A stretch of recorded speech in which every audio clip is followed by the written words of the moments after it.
এক কেজি আলুর দাম ২০২৩ সালের আগস্ট মাসে ৭০ টাকা এবং ডক্টর ইউনূসের সময় ২০২৪-২৫ সালে ৪৫ টাকা, এখন ২৫ টাকা। এক কেজি পেঁয়াজের দাম ২০২৩ সালের আগস্ট মাসে ১৫০, ইউনূসের সময় ৬০, এখন বিএনপির সময় ৪০ টাকা। এক কেজি মোটা চাউলের দাম ২০২৩ সালের আজকের আগস্ট মাসে ৬৫ টাকা এবং ২৫ সালে ৬০ টাকা, ২০২৬ সালে এসে ৫৫ টাকা। এক কেজি মিনিকেট চাউলের দাম ২০২৩ সালের আগস্ট মাসে ছিল ৮৫ টাকা, ২০২৫ সালে ছিল ৭০ টাকা এবং ২৬ সালে এখন ৭০ টাকা।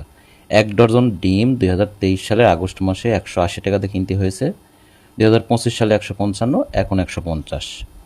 এক কেজি ব্রয়লার মুরগির মাংস ২০২৩ সালের আগস্টে ছিল ২১০ টাকা কেজি, ২০২৫-এ ছিল ২০০ টাকা, এখন ২০২৬ সালে ১৮০ টাকা কেজি। এরপরেও এক শ্রেণীর লোক বলছে যে বিএনপি সরকার আসা পরে নিত্য প্রয়োজনীয় জিনিসের দাম নাকি হাতের কন্ট্রোলে নেয়।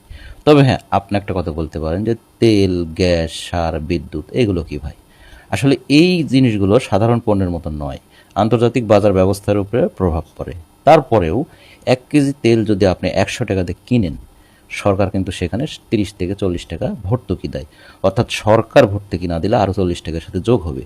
১ কেজি রাসায়নিক সার যদি আপনি ১০০ টাকাতে কিনেন, সেখানে সরকার ৬০ থেকে ৭০ টাকা ভর্তুকি দেয়।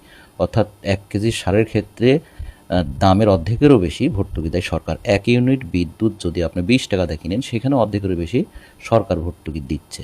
তবে হ্যাঁ, একটা বিষয় আপনাকে বুঝতে হবে যে আপনার কাছ থেকে যদি সরকার ১০০ টাকা ভ্যাট নেয়, এই ভ্যাট বা এই ১০০ টাকা আসলে সরকার কি করে?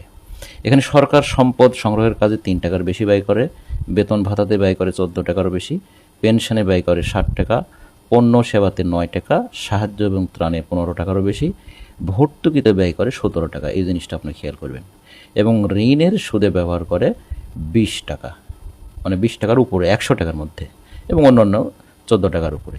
তাহলে এখানে একটা জিনিস আপনি খেয়াল করেন যে সরকার যদি ১০০ টাকা আয় করে, সেখান থেকে ২০ টাকার উপরে মানে ২১ টাকার মতো শুধুমাত্র ঋণের সুদ দিতে চলে যাচ্ছে। অর্থাৎ এই টাকাটা অফেরতযোগ্য।